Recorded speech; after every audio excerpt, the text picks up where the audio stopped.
Welcome to The Station, a podcast by the Arkansas Business Engine. I am Ty King. With me are my colleagues, Whitney Hickerson. Hello. She says hello. And Felicia. Hi.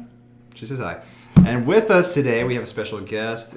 She is a nutritionist, a physiologist, a specialist in a lot of different things, but also the author of By Improving Ours. It is Brittany Allman. Brittany, how are you? Yeah, I'm doing great. Thanks for having me. Yeah, great. Yeah. So tell us a little bit about what it is that you do, because I've been looking at your credentials, and there's a lot of words in there I don't understand. So we just need you to explain a lot of those. Oh, gosh. So I guess I'll start.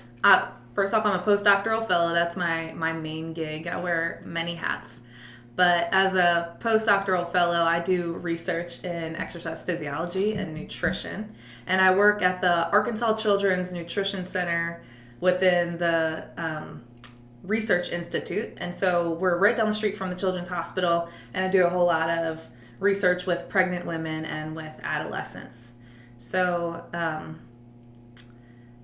my degree, I guess we'll start there. My degrees, I have a master's in exercise physiology, clinical exercise physiology, where we looked at a whole lot of cardiovascular stuff with diet. And then after my master's, I wanted to do more sports nutrition and performance-related research. And so I went down to Florida State University, and I got my Ph.D. with Michael Ormsbee. He does incredible work with athletes, but also clinical populations, and the translation between what we typically do with the athletes in terms of training and nutrition, and how that can translate to people like obese individuals or with cardiovascular diseases. And so I was trained in how to use exercise, specifically resistance exercise, and dietary optimization, specifically dietary protein intake, and how that relates to women's ability to both release fat, which is called lipolysis, and also oxidize fat, which is burning the fat after you release it from your fat cells. And so that primed me with my PhD to then pursue what's called a postdoctoral fellowship. So it's training that you get after your PhD that'll better suit you for an academic role. So whether that's an instructor or an assistant professor, things like that. So now I'm here in Arkansas. I never thought I would be in Arkansas, but I'm here and I'm loving it. I've been here for 2 years. And like I mentioned, I work at the Arkansas Children's Nutrition Center, and our clinic is incredible. We have, I think, like 11 or 12 large-scale ongoing clinical research studies that have anywhere from 100 to 300 either pregnant women or children with a whole spectrum of disorders and diseases. And I specifically work with 2 studies, the one being dealing with how maternal obesity relates to offspring metabolism, and the other one being how then exercise in mom that's obese can impact the maternal or offspring metabolism. So that's what I do on a research level. And then outside of research, I've also been really, really involved in exercise. So for the longest time, back to my undergrad degree, I've been involved in fitness, and I started my fitness journey where everybody starts their fitness journey, at the YMCA. Right. So it was great. I did things like The Biggest Loser, when you could still call it The Biggest Loser, and now it's like you can't do that anymore. And personal training, and then that morphed into getting certified in different group fitness areas like Les Mills, and then from there I got involved in OrangeTheory Fitness. And OrangeTheory, I've been in OrangeTheory for over 5 years. And this is a group fitness class where we do high intensity interval training, and we're monitoring your heart rate the entire time. And it's personalized. So the idea is that we have a personal training touch in a group fitness environment. So it's really personal. You'll probably hear your name multiple times throughout the class and get adjusted throughout the class. So I've been there for over 5 years, and I also teach yoga at a couple places. But yeah, that's my research in fitness. That's awesome. And I'm sure there's some overlap there where you're doing research and you find out something new. Is there ever a time where you find out new information and it changes how you teach your other classes, like yoga or any other physical classes?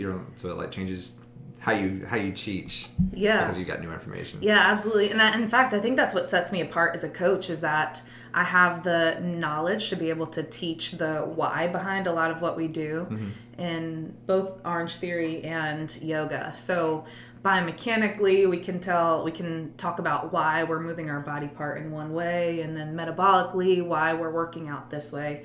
So it definitely sets me apart as a coach, and I think it amplifies their experience when they're in the class setting. Yeah. That's amazing. Well, tell us about your book. So, By Improving Ours. And so, how do you take this knowledge that you have, and of course the research that you have available to you, and all your experience, because you've got a lot of, I mean, you're not an old woman, you know what I'm saying? But you've got a lot of experience for your the age that you are. And so, how do you take that and write a book about it? What inspired you to write, and what is the book about? Yeah. So, and that's a loaded question, but I guess where it started was that I not only have the fitness and research area of strength areas, but I also am a faith-filled woman. I'm chasing after God type of thing. But when I lived in Florida, our church was super contemporary, and one of their core missions was to help improve the health and wellness of our members. And so we had a ministry that was completely dedicated to fitness and nutrition. And in fact, I taught the nutrition classes, but they had things like yoga, which is unheard of in the South because there's a lot of misconceptions there, which I get to in the book. But a lot of those things, which I saw, and it was great. It opened my eyes. And then I moved to Arkansas, and I started getting the feeling that the churches that I was going to in my home church didn't necessarily have that in the forefront of their brain. And it's not that they didn't care about that. It's just that when I spoke to a couple people within the church, they mentioned that there was resistance anytime from the church members, anytime that they would bring up those type of conversations. So it sort of fell to the wayside. And I was struck by that because I think that as God's disciples, we're supposed to have the healthiest body possible, and our body's a temple. And if we don't have the healthiest body possible, we can't carry on the work that He's set us here to do. Like if we have so many sick days, or if we, have some kind of diagnosis that's related to our health, we can't do the work that we're supposed to do. And so combining all those areas, the research, the fitness, and then my personal conviction with what can I do with this crisis that I saw in the church was to put together a book. And what I also noticed when I was doing all of this is that in research and in fitness, we tend totally to remove one person from the family. We do an exercise intervention or improve their nutrition. We do something to help them along the way. And then we sort of set them back out into the wild, into their family, and either we don't care about what happens to them after the study, or we expect them to be able to maintain those behaviors. And it just never works in their favor because they go back into a setting. It's sort of like an alcoholic that goes back into, a bar setting and goes to bartend. Yeah, so they're exposed to all that stuff, and you can't just expect them without your constant, nudging or education to be able to maintain those behaviors. And so the book is surrounded around the family unit, and it's going to help bring together all those areas, like I said, research and fitness and nutrition and faith, to better coach the unit together. And so the idea is that mom and dad, or whoever caretaker is, it's loosely defined, will read two different sections. The one section is research related around the area, whether it's a nutrition area or a fitness area. And then the other section is biblical scripture that's also related to that specific area. And they'll digest all that information. And then from there, the last section is that they basically act as a disciple, which they should be anyway in the family unit. And they teach their kids what they learned, the research and the biblical part of it, but in a practical way. So they'll have little activities to do together and questions to consider that are readable and relatable to a child audience. And so it's my hope that the book will allow them to think about their current behaviors and adjust their behaviors. And there's goal setting in there, and there's other ways to tackle. These are my barriers and facilitators, which barriers mean something that's preventing you from doing those good things. Facilitators being the reason that's driving me to do these good things. They'll be able to identify those in each of those sections so that they can, in the future, have a better plan of attack to help improve those behaviors. Yep.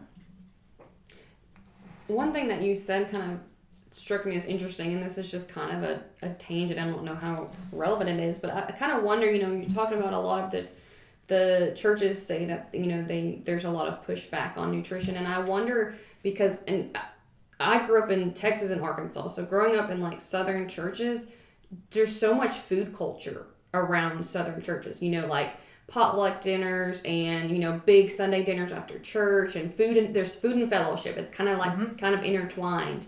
And there's so many of these church activities and kind of fellowship and bonding activities within the church that seem to be centered around food. And it's usually not healthy. It's casseroles and, fried chicken and like potatoes and pie, so many pies. And, it's like, and then even some of the more contemporary churches, like there's like coffee and donut bars, in the churches now. And, I think that there's maybe like part of the resistance is kind of like, well, if we start doing all this nutrition stuff, what are we going to do with all this food culture we've created at our church? It's kind of intertwined in a lot of ways. That's how we bond and fellowship with each other, is over food a lot of times. Yeah. And I think that's a really important thing to consider, especially like you're saying in the South. We've created that culture as the thing. And what I like to think about when I think about those scenarios is that behavior is a trickle-down effect, especially in the church. And part of the reason that I was so turned off by thinking about this concept of those behaviors not being in the forefront of the church is that it starts with the lead people. Mm-hmm. And if that is not an ultimate priority of the people in lead, it's not going to trickle down to everybody. And so, I want to be careful here, but I think if it was a concern, a primary concern, and that was something that we were actively working toward, I think that everything else would reflect that. Yeah. And I'm not saying that the donuts would be taken off the table, but maybe there would be, education or classes or something, or maybe even just resources, ways, outlets to be able to learn those different things. And so, yeah, I think the culture thing is hard to break, but I think too, though, I have this total weird passion. It's like a nerd out for me. When I read the Bible, I underline and then in an Excel spreadsheet. It's so bad. You guys are going to laugh at me. All the places that food is brought up. And so what I mean to say that, I literally have a running tally of the different food sources that are in there and in all the different chapter or books of the Bible. But nowhere in the Bible is any of this food that we eat. And so in practice, back in the day, we didn't seek those comfort foods. It was bread. It was the purest meats that aren't processed and all this stuff. And so in a certain way, what happens is, in any other behavior, everybody always says refer back to the Bible, refer back to the source. And I'm like, if you're looking at nutrition, refer back to the source and you're going to have your answer. Eat things that are clean, eat things that are whole. I'm not saying that I do those things. I have a pumpkin spice latte in front of me, but but yeah, if you refer back, you're going to see what you should be eating or about what you should be eating, at least, on an 80% basis. So they didn't have green bean casseroles and no fried chicken. Oh, yeah. There wasn't any. That's what I think of when you talk about nutrition in the church. I'm thinking of like all those potlucks, and it's just all these ladies bringing in just pots and pots and pans of all kinds of delicious stuff. Sweet potato, and then the desserts have their own table. All right. Yeah. Something amazing. So yeah, integrating healthy living, wellness into church. Like I said, breaking that culture. That's a tough cookie to crack because it's been going on for just generation. Mm-hmm. This is how my great grandparents did it. They they brought in their comfort foods, and we did that. I said, especially in the South, and you said earlier that there are some misconceptions about yoga in the South, and so what are a few of those? I'm guessing it goes along with those lines as well, and probably some of the religious energy. ideas that Yes, they the think. energy points, of yoga Yeah. being associated with different alternate religions, that they may not share belief. And so, what are some of the misconceptions in the South about yoga? Yeah, I mean, just to keep it as simple as possible. So yoga does have religious roots. There is a religious root there, but just like anything else, I mean, even any kind of practice that has a religious root, you can remove it from that. You can divorce that idea, because the way that we work on yoga is you set an intention, let's say, and an intention doesn't necessarily mean I'm trying to center my practice. If I'm talking about one specific practice, center my practice around some kind of God. It means that I'm centering my practice on something like love or something like that. So you can make the yoga practice yourself. You can divorce it completely from its religious roots. And that's what I do. We don't worship gods. Some of the yoga poses would refer to, the name of the yoga pose would refer to a specific god, but you can also divorce that idea. But the misconception with the church is that, I think first it's lack of education, and because they don't know that that's an option, really. Yoga is a way to work out, really, and it's a way to center yourself. And so you can improve your strength and your endurance and your flexibility. You can also improve your mindfulness. And again, completely divorced from any kind of religion. And so I think the best practice is education first, so that people can change their mind about yoga. And you don't even have to call it yoga. Some people, the way that I've seen it when I look into it, is that some people call it to like flow or something like that, where you just do your own thing. And it's basically a yoga class without calling it yoga, just because of that connotation. Okay. Yeah. I didn't even realize until fairly recently that there was that strong of a connotation. I think I'd heard some stuff a while back, but I never really paid attention to it until I had like a kind of a distant relative on Facebook went on this whole thing about it, and I was like, oh, okay. I will say it's more of like the conservative type of older pastor, and sort of set in their ways, and probably not just set in their ways about yoga and other things. So it's more of a heart thing, and softening your heart and opening your mind, I think. Yeah. Absolutely. I've been, I guess, around that type of environment, you know what I mean? Within, other religious groups, church events and things like that. I had a group I used to do yoga with. We go outside and do that together, but you hear, they were like, well, that's not of God. It's going against, your faith. And I was like, what? You're stretching your body. Right. You got to take care of it. And it's like, because what inspired us to do was because of like the elasticity in your body, and like how it sort of calcifies or hardens up over time. And by the time you're 60, 70 years old, you can't hardly move because you haven't been stretching your body the whole time. And I'll look at like Jeff Goldblum, who's been doing it for, decades, and like he's still just as limber as he was back when he was, in Jurassic Park or The Fly or something, you know what I mean? And so I was like, yeah, I want to be like that. I want to be like Tom Cruise, be just ancient, but still, feel like I'm young, jumping out of airplanes and stuff. Absolutely. Yeah. Go to space. Let's do it. Like little tiny tangent. Yoga is probably the best thing to do for anybody for fitness, is because it's body weight. Anybody can do it. You can deal with super low impact too. Super low impact. You can deal with any kind of modification. So if you have orthopedic issues, it serves everybody, and it serves everybody in so many different capacities.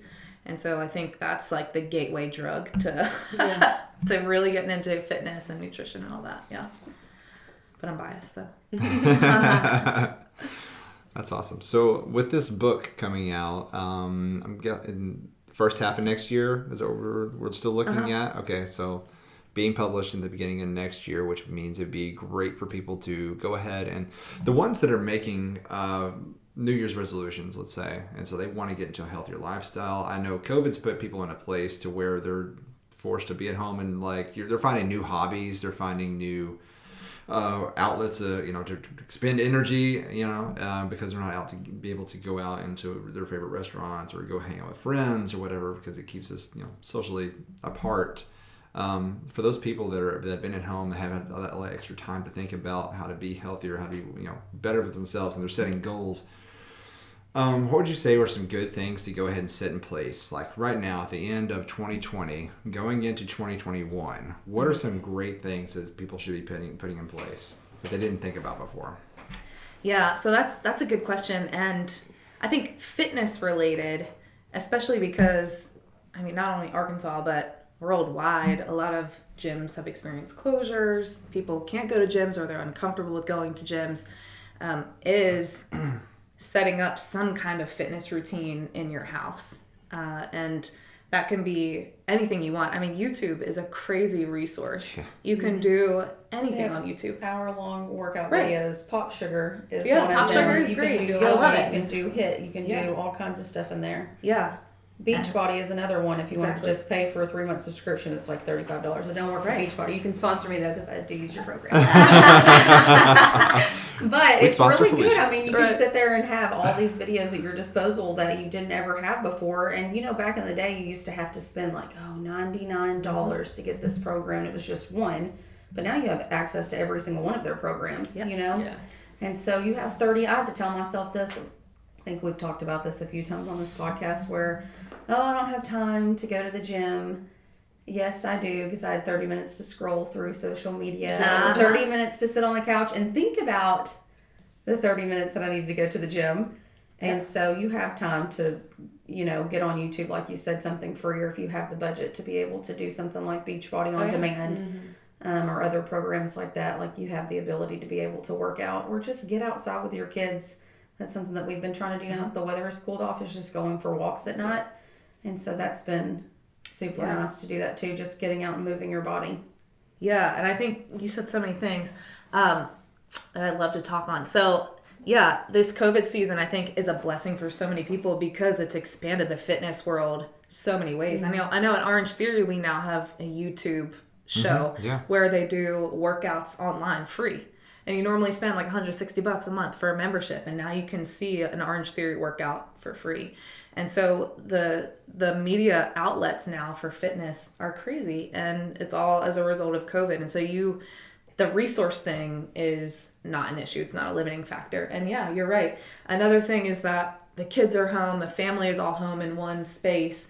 In our exercise study, we have an exercise study, another one too, where we're going out to the community and we're trying to get women exercising in the community that are going to become pregnant. They're going through IVF and also other pregnant women. And we have to discuss facilitators and barriers. And just like you were saying, a lot of them say that their kids are their barrier. They don't know what to do with their kids. And I'm like, how much energy are they able to outlet per day? And you can do that together. So we have a lot of women that, like you said, will walk with their kids, or when their kids are playing on the playground, they'll do laps around the kids and lunges and things like that. So they're not only getting in their fitness routine, their kids are outletting their energy, and they're also doing it together. So kids are able to see mom doing what she should be doing and reflecting the fact that this is normal for our family, health and fitness. So I can't even remember your original question now. So what are some things? Yeah. Well, you did for fitness wise, but we live in a day and age where we have access to like every bit of information you can possibly think of. Information overload, and a lot of it is like what I would call it bro science. Someone worked for somebody, so we're just gonna say that this is what everybody should do. If you had someone who maybe they don't have the healthiest lifestyle, or like I don't know how many calories to eat. Should I be counting macros? Should I just be counting my calories? Like, should I be on a keto diet? Should I be, eating paleo or Whole30 or whatever? That's a lot of, sometimes people just want you to tell them, like, what do I need to do? How do I figure this out? Like, how do I I just want to through eat all good of and this lose weight advice? and be healthy, but where do I, how do I know what's right and what's wrong? Right. Yeah. And so I love that question, and they're so multifaceted. The thing is like you're saying, we do live in a day and age where there's a free media output. So you can we always say in the nutrition world, because it's funny, that everybody is a professional, but we always say, like, if you eat a cheeseburger, you're a nutrition professional. It's because it doesn't matter, like what credentials you have, what experience you have, you can just put whatever kind of knowledge you want out there. I think a lot of the fitness world started with bodybuilding.com, and now they cleaned up their act a whole lot, which is great. Actually, one of my good friends was on, basically the committee that cleaned up a lot of their information, and now it's really good, reliable information. But yeah, we live in a world where you are exposed to all this stuff. And what I always say, especially as a researcher, is I think that you need to scrutinize every single thing that you see. And so if you're looking, let's say as a family, to adopt some kind of diet, like you said, the keto diet, things like that, whatever you look up online, we have the tendency as humans just to believe that it's true, where you need to be able to, as a human and as an advocate for your family, scrutinize what they're saying and go back to the source and say, do they even have a source? Is that source correct? And in addition to that, I always refer to the professionals. So if you're having a confusing time with the information that you're getting online, go to your doctor or go to a dietitian. And even with them, you should scrutinize what the information that they're giving you. We have such a tendency just to believe the credentials behind people's names, and we don't do our own research. Yeah. And so what I would encourage is to do your own research. Don't just get lazy minded. You're, as a parent, let's just say we're a parent, advocating for your family. And so if a doctor is giving me a drug, I'm going to make sure that that drug is actually effective. I'm going to look into the side effects, because I'm not going to give it to my kid if I know that it could potentially kill them. And so the same thing with diet and exercise. We got to find out what works and what's really shown to work in the research, and then apply that to our family. Sure. Yeah. And with all the information that is out there, like you said, anybody can go online and post their own things. What I've found recently, just looking through different recipes and workout pages, I guess, in general, is a lot of them slip in a lot of misinformation, and it's because they're trying to sell you something that's part of like an MLM, of like a drink that makes you lose weight, or these chewables at night. They're going to make you, of course, sleep better, and then they'll make you lose weight and all this. So, how do you feel about a lot of the businesses that are out there that are trying to sell a cure-all type of, nutritional drink or powder or that stuff? Is it good for us to be doing? Is it going to give us the results that we're looking for, or are there better ways to get that nutrition? Yeah. Oh gosh. So much to talk about. But in general, so in my Ph.D. too, I did a lot of supplement research, and these are mostly dietary supplements like you would be taking if you were looking to improve health. Yeah, conjugated linoleic acids. Yeah, that's one of them. Definitely a lot of hype about that, but not supported. Yeah. So those supplements aren't FDA regulated, which means that you can put anything on the label and it doesn't matter, because like you can say, oh, this improves your testosterone levels, but there's zero research to support that. Oh, wow. So yeah, you can put anything you want on the label. It goes unregulated, unless you say that this has been associated with like an improvement in coronary health disease or something like that, because then that has to be substantiated by the literature, and because it has to pass through the FDA. But those, mostly the dietary supplements that you would see in like a sports store or something, aren't regulated.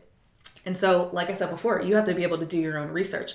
And the cool thing about the internet and all those resources is that research is at your fingertips. You just have to know how to look for it. You have to go to good sources and not just any kind of .com sources. You have to go to places like PubMed, places that are going to actually publish real research and be able to look at that research. And the other thing I sort of get frustrated on, rightfully, is that I forget that not everybody is a scientist, because when you do find those articles, you have to also know how to read the article. And a lot of abstract warriors, I prefer actually being an abstract warrior, where you just read the synopsis of it, but it'll give you the information right there. So if you're looking for a supplement that's supposed to improve your testosterone, let's say, and you find a study, you have to make sure that it says it. You have to also make sure that it's in the right population. Sometimes it's in rats, things like that.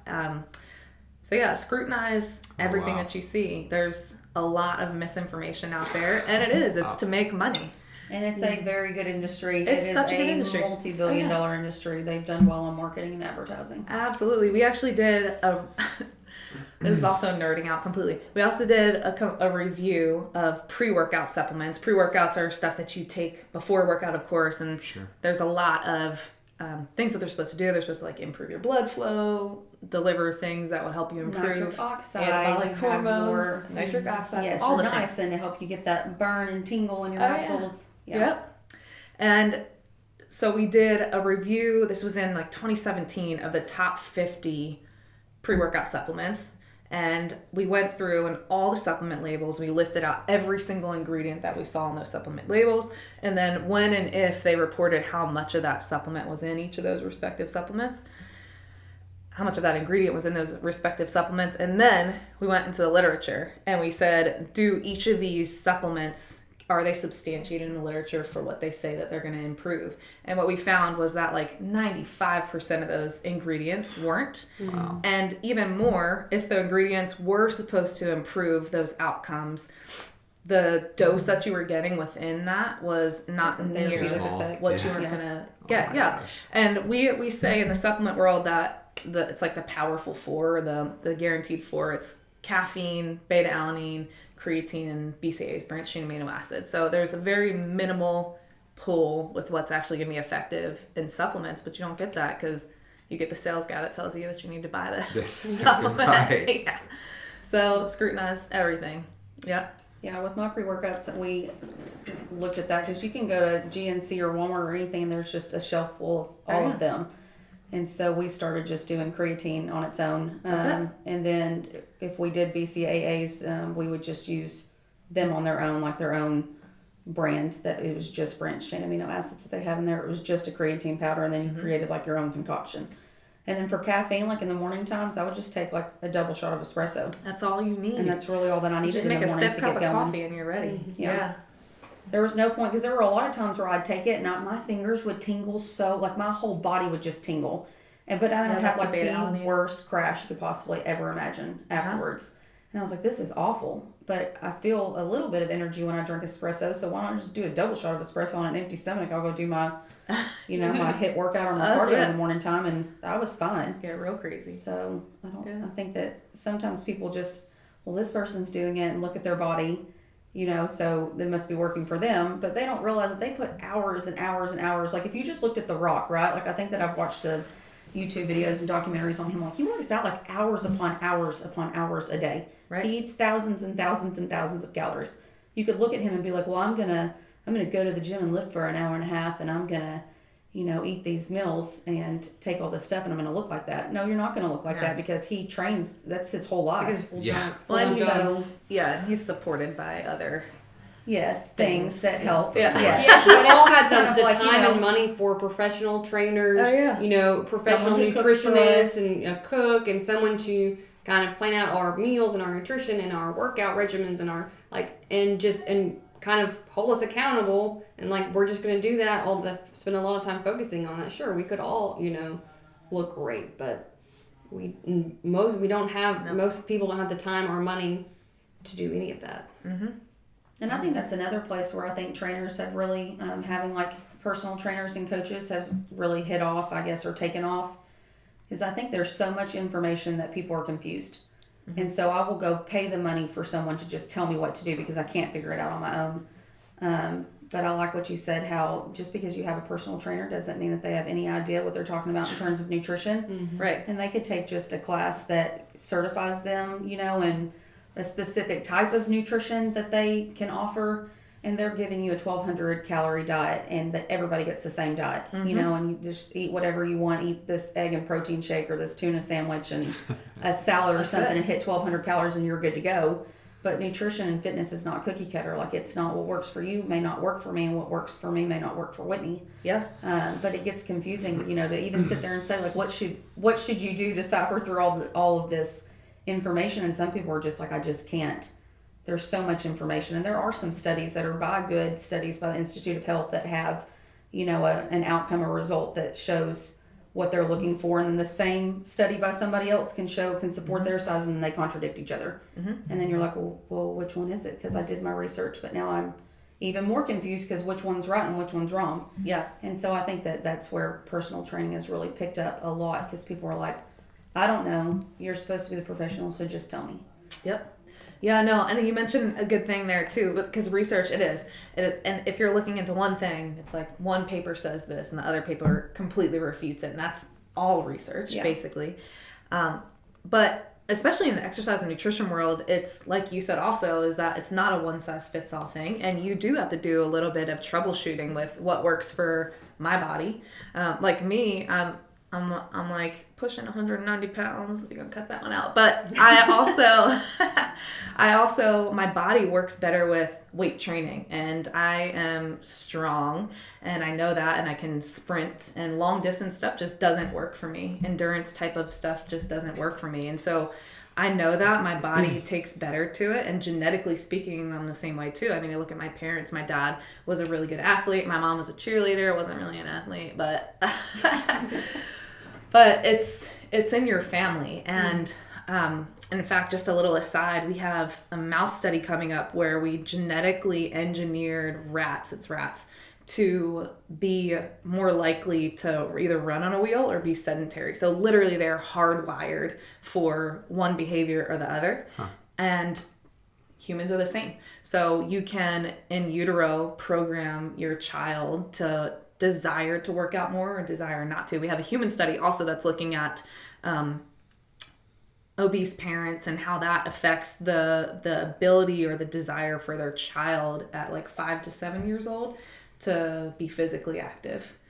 So yeah, there's a lot of stuff that goes into that, and I don't remember where I go on so many tangents. But before we started the podcast, Felicia was saying she had a question about getting your kids to be active. Well, right? I guess mental health is a big thing. I have said this many times that I've struggled with an eating disorder since I was a little kid, and so now that I have a little girl, I don't want to model behaviors that I maybe saw growing up that led me into having that mindset of I have to look a particular way, and in order to get that, I'm going to try these different avenues.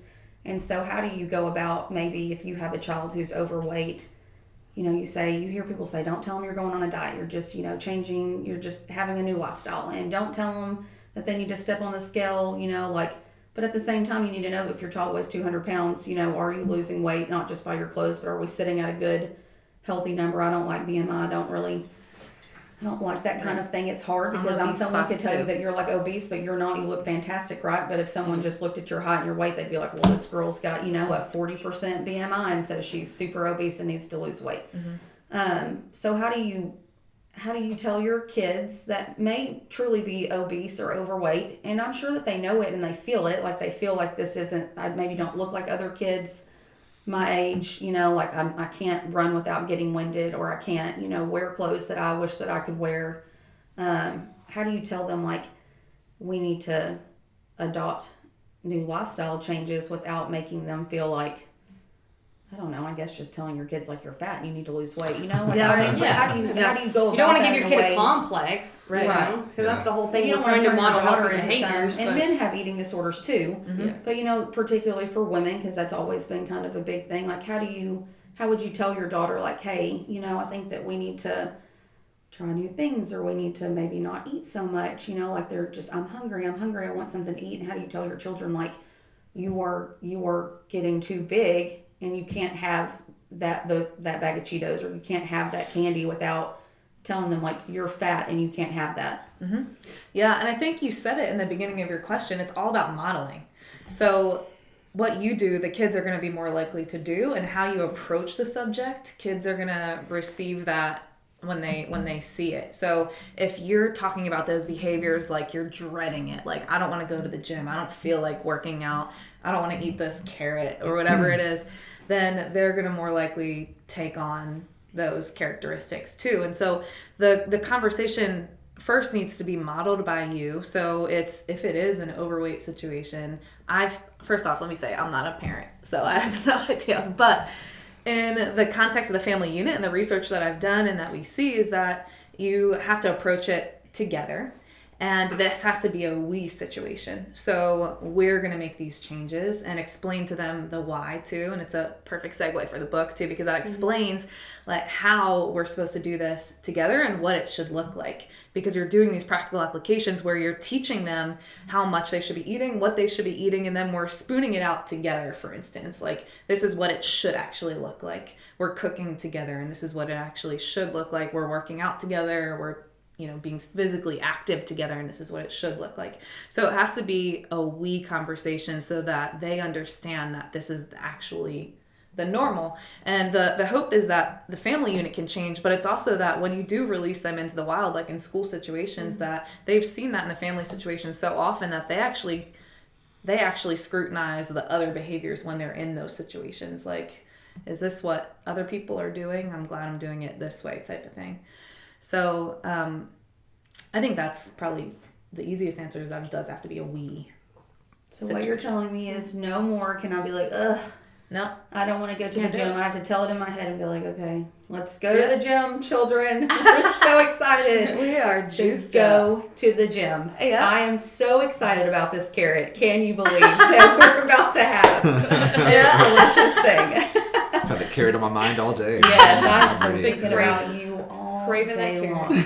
I think in some of it is like not even, it's just kind of like, hey, you want to go take the puppies for a walk? Yeah. You know, it's just not even making that big of a deal of it, and just go, hey, let's go. It's really nice outside. We were talking about that. Or I Let's have just go for a competitive walk. kids, so sometimes Yeah. I'll be like, hey, Race. I bet your brother can do more squats than you can. And they'll be like, oh, you want to watch? And I'm like, yeah, let's do this together. Yeah. Let's do it. So we're all dying together, okay? I'm Right, glad that yeah. y'all Yeah. are dying along with me in the Sweat. squats. Well, and I do Gonna think earn the that carrot. also, I think this, this Bible study is coming out at a great time because of COVID, and there's a lot of parents that are at home, and they're at home with their kids because they're homeschooling or doing virtual schooling right now.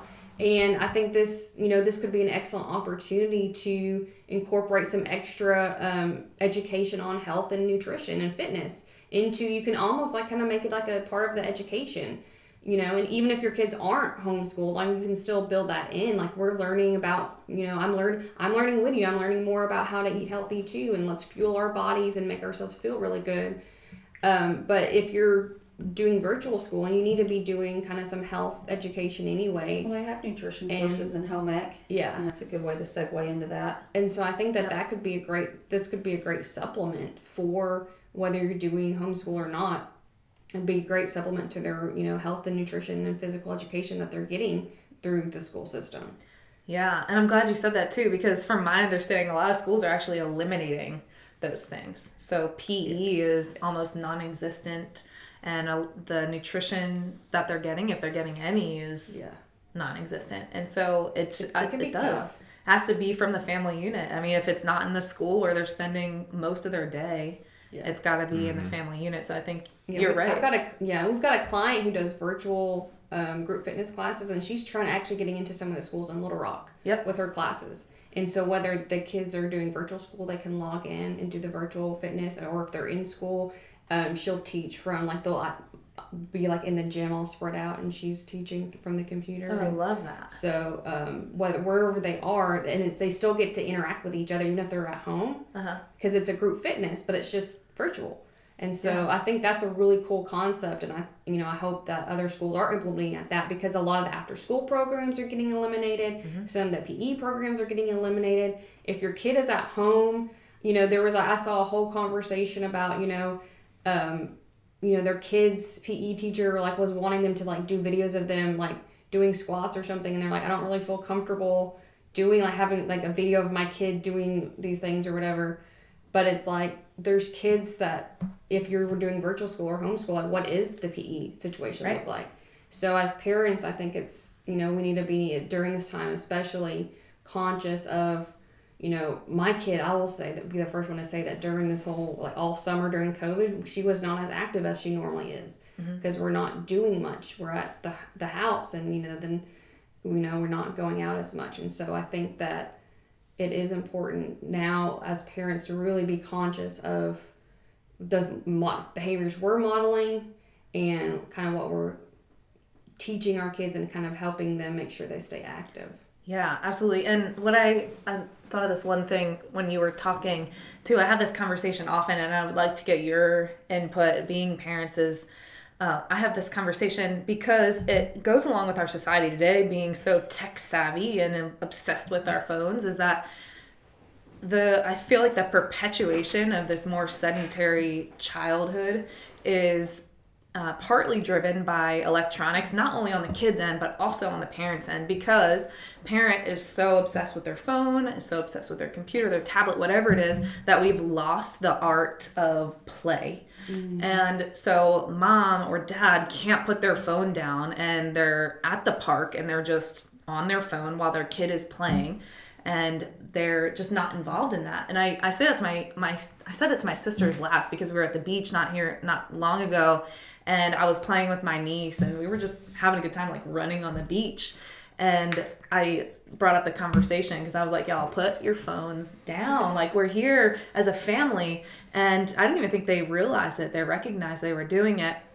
But like I said, we lost the art of play. And if we're trying to promote that behavior, I think we have to be able to do it with the kids and get off And our I think devices. a lot of times with fitness with kids, it's just playing. You know, It it's is. getting out to the park and playing frisbee or playing soccer or just running around on the playground. And it doesn't have to be, like, with the fitness aspect with kids doesn't always have to be as regimented and structured and hardcore as we try to do it as adults. Just like going and playing. It's just making it fun. Just baseball, getting football, something Yeah. with your kids. So, yeah. I completely agree with you 100%. And I'm definitely one of those parents who I've had to be like, okay, you've sat on your telephone for way too long. Like, you're mimicking. These children are seeing you, and whether it be work or what, and a lot of it is work a lot of times. Like, I'm sitting here sending text messages back and forth, or I'm emailing, or I'm doing something, and so my kids are like, let's play, and I'm like, okay, I gotta send one more email, blah blah blah, and then that turns into 45 minutes to an hour. And what are they doing? They're playing on their telephones, just waiting for us to go do something. And so I can, for at least my 100%, family, say that I think that probably a good majority of people, that not only were we already seeing an incline in obesity, both in children and in adults in general, in the U.S. and I think just maybe worldwide, but I do think that technology has really kicked off, because you see 2-year-olds who know how to play on telephones. Right. Like, they know how to turn a phone on. You could tell them what the password is, and they could do the password and turn their phone on and look through a telephone and know how to use a phone at 2-3 years old. And so I do think that technology has maybe been both a blessing and also like a demise in some ways to, life, that a better life, which would be more quality time with your kids and not putting them in front of a phone. And I think, I don't know, I think you, It's I think tough. you like poked me a little bit. I was like, damn, kind of offended Oh, here. I Dang. But I really think, because, and this sort of goes back just to behaviors in general, is that I think we have to get into this mindset of compartmentalization, because what you said, when you're on your phone, you're like doing a lot of work stuff. So if that is in my 8 hours of work, I'm going to do it then. But anytime outside of that, we have to be able to compartmentalize and say, now this is family time, or this is some other time. And that helps us keep everything segmented in our mind, where it should be and where it shouldn't be. And that allows us to get back to the art of play. If our kid wants to go kick around a soccer ball, we're going to do that and hopefully not get hurt and, be active with them. And remind, especially for, this is obviously a business podcast, so a lot of the people who listen own businesses, and maybe you're trying to balance work and life. And I know I struggle with this because we don't necessarily have like office hours, I don't think, like set on our website. Like, it doesn't say like we're here from 8 to 5. So sometimes people will just call, or I have allowed them to call later and later and every day, even on the weekends, and like having to tell someone that I'm not going to be available to you tomorrow is kind of scary, because you're like, well, are they going to have a freak out, meltdown, like something going to happen? As a business owner, I guess you always want to be available to them, because you don't know, like, if something goes wrong and you're not available, could I lose that client? And so that's always a big fear of mine. So I tend to always make myself available when I have to remind myself, like, I have a life outside of here, and I'm allowed to have a life. And if you can't respect me having a life outside of here, then you're probably not the client I want anyways. Right. And so I've had to tell myself that, like, I have got to unplug. Like, if my hours are 8 to 5, like, I'm not calling my doctor at 5:30 and expecting him to answer the telephone. And I'm not expecting him to answer the telephone on Saturday and Sunday either. And I'm not expecting, the lawyer or whatever else, I'm not expecting these professionals to answer their phone after 5 o'clock. So why can I not establish boundaries for myself that people can say that they have to respect as well? But also myself, because I think that it's more me answering the telephone. Maybe I should have a voicemail that says, it is after 5 and I will contact you in the morning. If it's an emergency or whatever, then email me or something. And, whatever, That's that's it. at my discretion.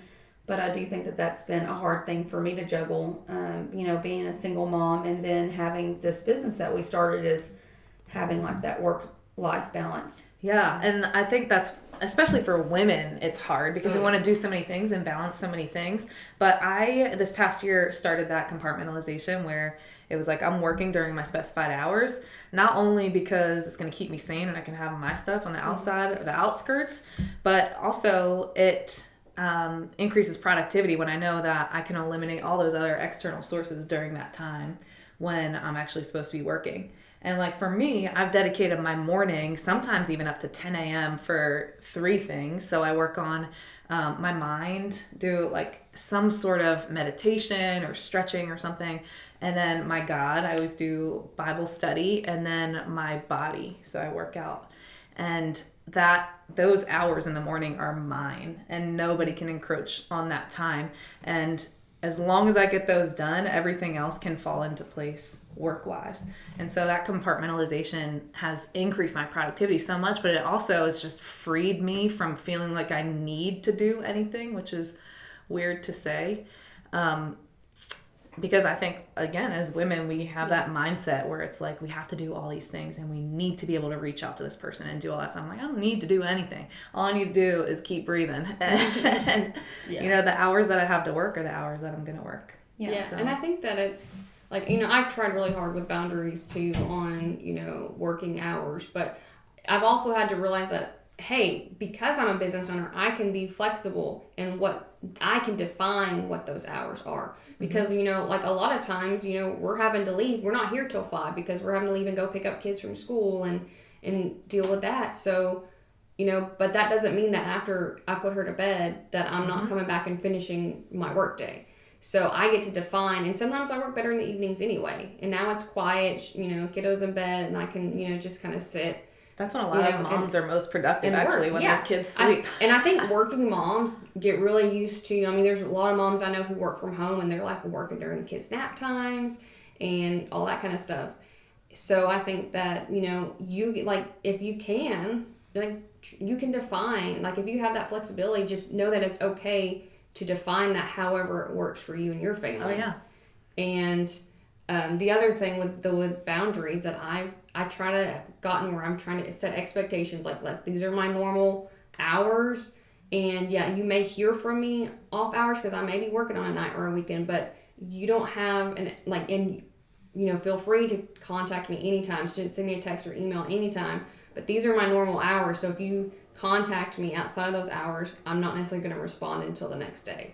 So and I may be working one evening, I may get to you that evening if I'm, sitting there working, but there's not an expectation of that. And also Google, if you're in Gmail using G Suite or Google, there's like a delay send function. Yes, you can so you can write an email and you cannot have it, you can schedule it to send the next morning at like 8 o'clock or whatever. So it doesn't actually, people don't actually know that you're sending emails overnight. And although, like our attorney on staff, That's David great. Hope likes to say, sometimes he likes to send 11:30 emails so that it makes the client know, like, hey, I'm taking Working care hard. of you, I'm working absolutely hard on your working case, hard. and I'm taking care of your stuff. So I do think that there's a makes balance sense. to Yeah, that. there is I like definitely what a you said about like my job is to just keep breathing. Yeah. Yeah. If you're not taking care of yourself, I think that fitness, I notice a huge difference when I don't work out consistently. My mental health is like in the trash.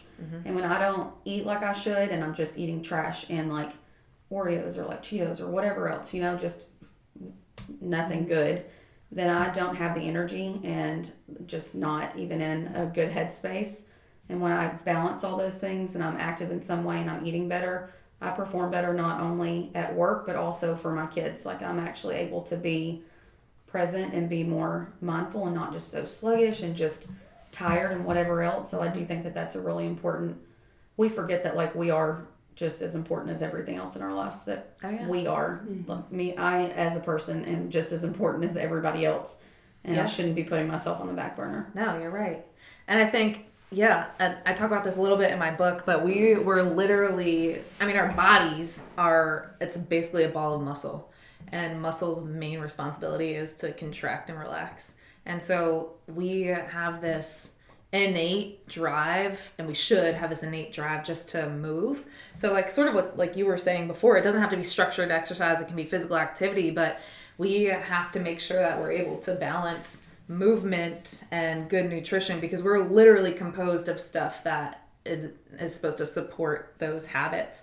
And if we don't get that, then our body works as a full system, and we see those negative effects where, like you're saying, mental health can suffer. I mean, this is like runner's high. I mean, I don't like to run long distance. If y'all are seeing me running, y'all better be running too, because there's nothing good behind me. I can do the sprinting, but like long distance and stuff, I'm just not for it. But I have heard people say like, I just feel fantastic after this run, and I feel that way when I lift. I'm very much like you. I like to do short bursts. We run bleachers sometimes together, and we'll do sprints. But I love being in the gym and lifting weights. And so I feel like that sort of high. I can have a horrible day and just have so much in my head and go and have a weightlifting session, and it's kind of like almost like I went to therapy. Right. And it just kind of, I don't know if it just released, endorphins, that I increased and I just feel better or whatever, but I mean, I definitely can tell a difference when I'm in the gym consistently as opposed to not, because of whatever reason, and especially my eating. I mean, I just get so sluggish, but I can tell a difference within a week or two if I'm adding in more greens and more lean meats and like healthy fats and not having as many maple cream Oreos. So good. I've had those before, but I just discovered it's them. 80-20. You can get 20%. Yes, and so that's what I tell myself. Like, as long as I balance it, like, I guess I like the IIFYM. If it fits your macros, then eat it or whatever. Yeah. But I still feel like you could still fit Pop-Tarts and Oreos and eat that all the time with a protein shake and hit your macros. And so that's not really, I know that there has to be like a balance and stuff, but I still tell myself that I feel better significantly more when I eat this way as opposed to this other way. And I know that eating junk food is convenient, but long term, I know that I hate it, because then I have to like restart all over again. And we've talked about that. Like, the just biggest going thing back for and forth. me that helps me is not keeping the junk food regularly. Like, if we don't keep sodas in the house, like if we have a soda, we may go out and get a soda, or we may, if if we're having friends over or something, we may, I'd grab a 2-liter, but we don't like keep sodas at the house, and I don't keep like a bunch of, like, the main snack food we keep is goldfish, which I don't eat anyway, but my daughter does in copious amounts. But yeah, great kid snack. But I'm trying not to keep a lot of junk food at the house. I'm trying not to keep a lot of sweets at the house. That has sometimes led to us like baking cookies at 10 o'clock when we're really just having a craving. But we're trying not to keep some of that stuff at the house, and that way it eliminates the like urge, because if it's there, I'm just gonna eat it. Sure. And that way it becomes more of a special thing. But I think that's one of the biggest things that's helped me, is just get out of the habit of keeping it around. Like, if it's not there, it's not going to tempt you. Yeah. No, you're exactly right. Food is addicting. I mean, food is addicting. I would say people who have food addictions, it's probably harder than alcohol and drugs, because you don't need alcohol to survive, and you don't need crack cocaine either. So, not a big deal to not have that. But when you have a food addiction of any sort, I mean, you have to eat food to survive. And so it's hard to be able to have that. There will be times where, like I said, those maple cream Oreos do it every time. And I'll have this meal that I've prepped, like I have all my meals prepped for, 3 or 4 days, and I've got everything, like it's going well. But it's been a rough day at work or whatever, and I'm definitely someone who's like an emotional eater. I wish I could be the kind that was like, I just get so stressed out, I can't eat food. And I'm like, I'm so stressed out, where are those maple cream Oreos? I don't understand those people either. Yes. Yeah. And so instead of eating that meal, I'm like, well, there's a package of Oreos, I'm going to go eat those instead. But if they're not there, I have to get into the car, go to the grocery store, and then I'm like, it's just not even worth it. I'll just eat that. Right. And we talked about programming. Just go ahead. Listen, there's ways to spice up that carrot and make it real good. Honey glazed, roasted. Oh, girl. Yeah. But programming, we talked about programming before. That starts way back when. I mean, we talked about before this that... So I can blame my mother for this? You can blame your grandma for this. Thank you, Grandma. Yeah. So grandma has mom in her belly when she's pregnant. Mom in grandmom's belly has you in the form of an egg that's already developing in her ovary. So 3 generations are impacted by grandma. Wow.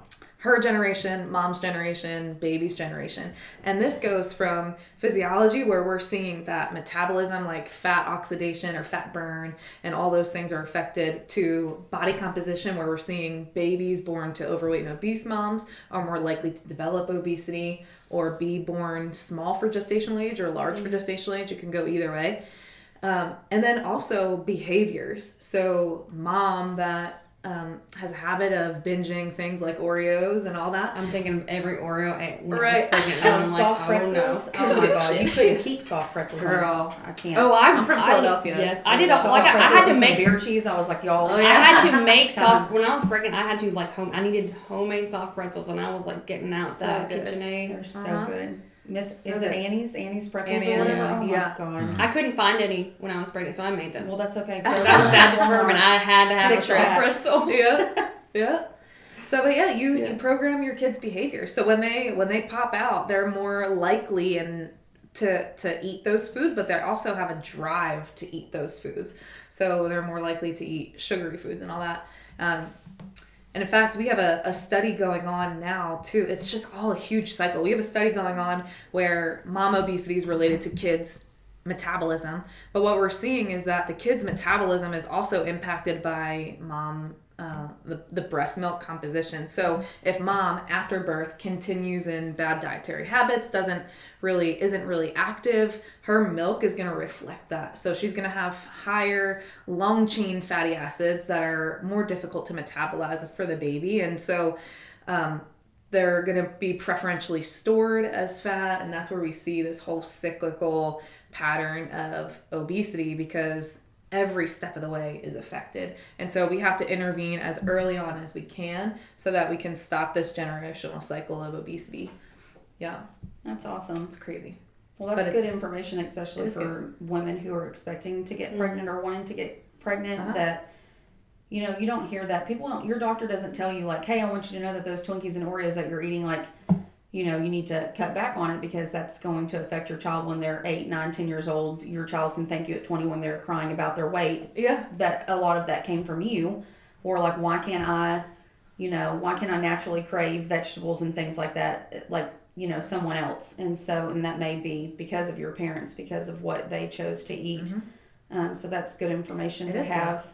And it is so hard, especially like we were talking about the South before. It's difficult in the situation that you're in. I talk about my grandma. My grandma had my mom when she was like 14 or 15. But I'm like, she was probably sipping whiskey and smoking a pack a day, like when she had my mom. And so I'm like, I'm doomed at that point. Like, Yeah. it's crazy. But their environment is influencing what they're doing. So it's just all full circle. You got to make sure all your boxes are checked. And health behavior is difficult, but I think it takes somebody that is willing to check themselves and scan themselves in their heart and to be able to determine what they need to do for their family. And if it's not for themselves or for their family, it's for themselves so they can impact their family. Yeah. And we've talked about breaking generational curses or generational, you know, negative patterns that you may have. And finally saying, like, I'm going to be the stopping point of this. This isn't going to continue any further. This stops with me, and I'm going to set our family and our generations to come on a different path than what we've done before. Mm-hmm.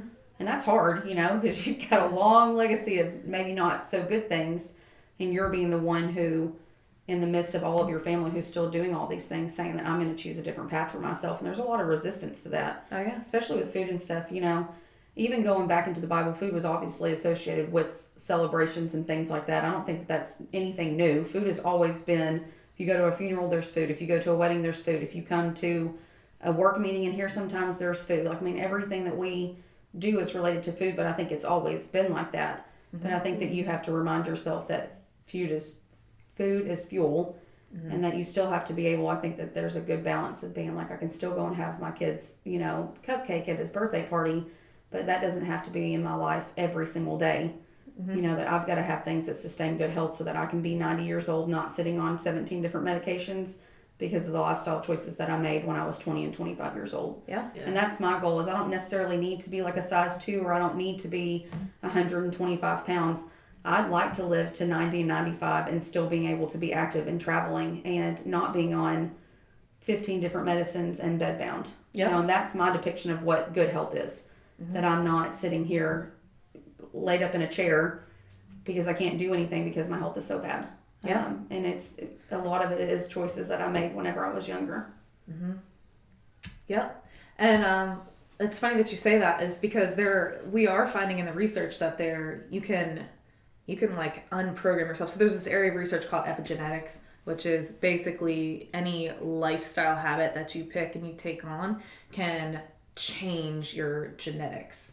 And there's like methylation and all the stuff that's happening at the level of the gene or the genome, where you can affect how your body works.